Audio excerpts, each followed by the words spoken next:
taifa kubwa, sio kujifanya unafanywa watake, hawataki, wanakataa, wanaoga, wanasema hamna, unafanya kwa taifa.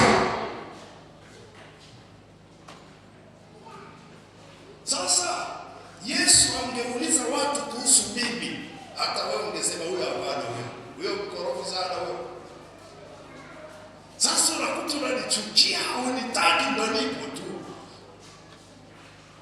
Ndivyo adui zako watakavyoendelea kuteseka kwa jina la Yesu. Yaani wanakupenda, wasikupende, wakukatae, wakukubali, hakuna kinachobadilika. Ni Mungu anakufanya kuwa taifa kubwa na kukudajilisha. Unaweza usione sasa hivi. Unaweza usione sasa hivi. Haleluya. Kuna watu hapa mlipokuwa wadogo mlikuwa na mili midogo sana. Mlikuwa mnajua kwamba mngekuwa na hiyo mili. Kuna kitu kiko hapa. Nataka ukielewe sana. Nami nitawabariki wa kubarikiwa.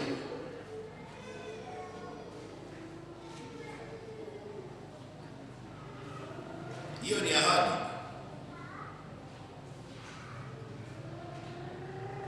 Yeyote anayekubariki abarikiwe. Yeyote anayekulaani amelaaniwa. Kwa hiyo adui zako watachezea kichapo cha laana. Kwa hiyo watakaoendelea kuteseka ni wengi wanaokutakia mabaya. Lakini yeyote anayesimama na wewe kwa uzuri, Mungu wako hawezi kumwacha akiwa ovyo.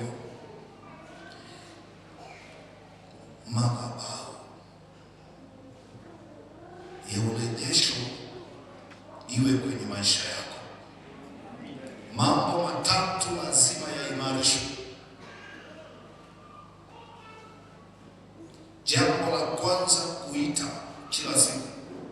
Hata kama uko nyumbani kwako, lazima Mungu wa madhabahu ya urejesho